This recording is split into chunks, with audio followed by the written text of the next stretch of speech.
Why do we trust some people so quickly?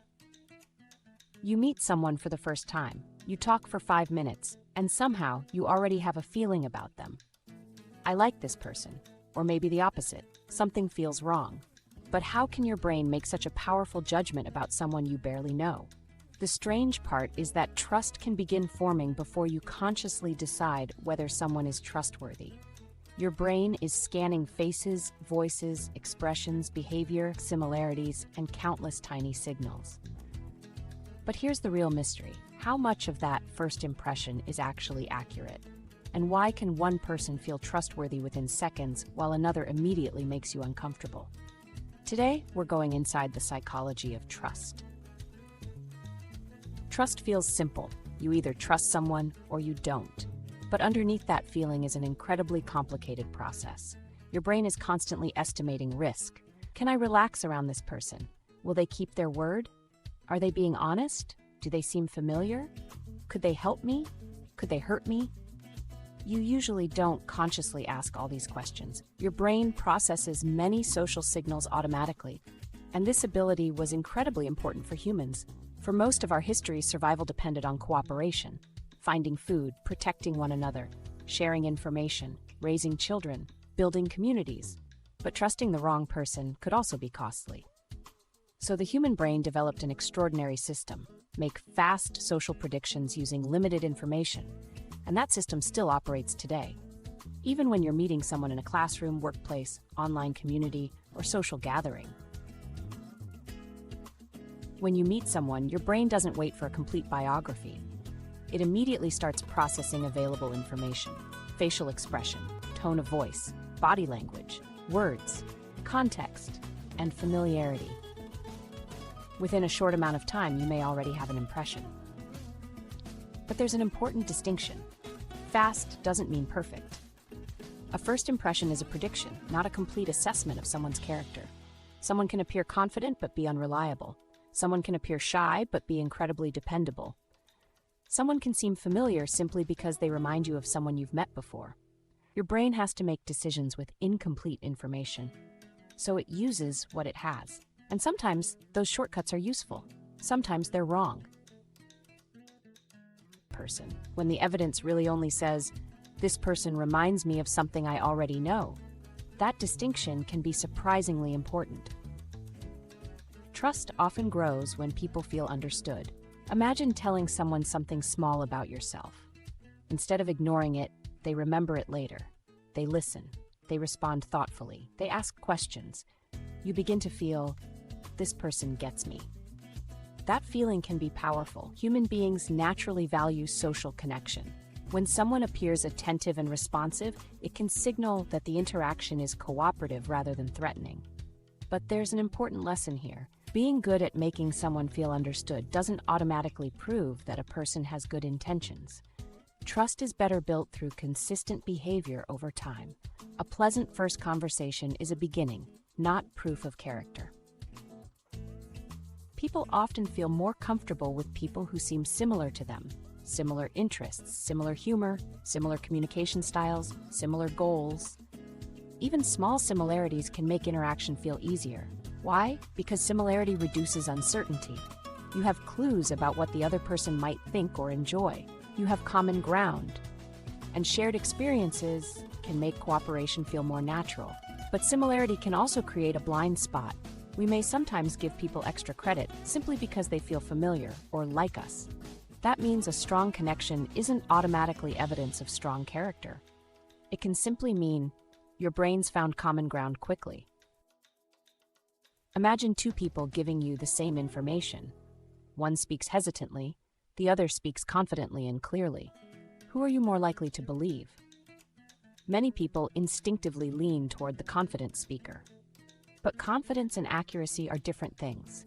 Someone can be extremely confident and still be wrong. Someone can be uncertain while actually having better information. This creates an important psychological shortcut. We sometimes use confidence as a signal of competence. It can be useful when confidence reflects genuine experience, but it can also mislead us. So when someone sounds extremely certain, ask a second question. What evidence supports what they're saying? That simple habit separates confidence from credibility. Trust isn't usually built from one impressive moment. It grows when behavior becomes predictable. Someone says they'll do something, then they actually do it. They make a promise, then they keep it. They treat people consistently. Over time, your brain receives repeated evidence. The prediction becomes stronger. This person behaves reliably. That's one reason genuine trust usually takes time. A single conversation gives you limited information. Repeated behavior gives you much more. And this creates one of the most important principles of trust.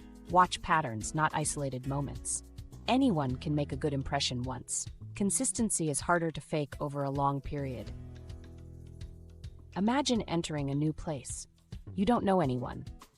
Then you notice that several people seem comfortable around one person. They laugh with them, talk to them, ask for their help. Your brain may interpret this as information. Other people trust this person. This is called social proof. When we lack information, the behavior of others can influence our own judgments. It makes sense. If many people have experience with someone, their reactions provide additional clues. But social proof isn't perfect. Groups can make mistakes, crowds can be influenced, and popularity doesn't guarantee reliability. So other people's trust can be a clue. It shouldn't automatically become your conclusion. Trust isn't only about positive signals. Your brain is also scanning for inconsistencies. Does someone's story keep changing? Do their words conflict with their behavior? Do they repeatedly ignore boundaries? Do they pressure people to make quick decisions? Does something about the situation simply not add up? Sometimes people describe this as a gut feeling.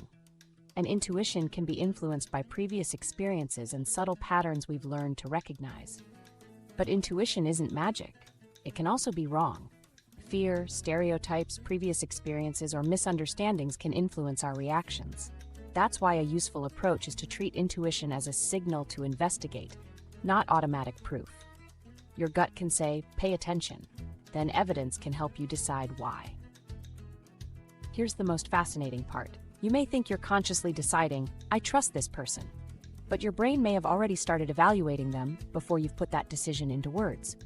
It processes facial expressions, voice, context, past experiences, similarity, behavior, and expectations. All of these signals contribute to a rapidly changing prediction. Then consciousness receives the result as something that feels surprisingly simple. I have a good feeling about them. That feeling is real, but the explanation behind it may be complicated. And that's why slowing down can be valuable when the stakes are high. Feelings provide information. They don't provide certainty. So if first impressions can be unreliable, how should trust actually develop? Look for consistency. Does the person keep promises? Do they respect boundaries? Do they admit mistakes? Do they behave responsibly when nobody is watching? Do their actions match their words? And perhaps most importantly, how do they treat people when they have nothing to gain? Trust doesn't have to mean blindly believing someone. Healthy trust can be gradual. You can give someone a little trust, observe what happens, then update your judgment. More evidence can strengthen trust. Contradictory evidence can weaken it.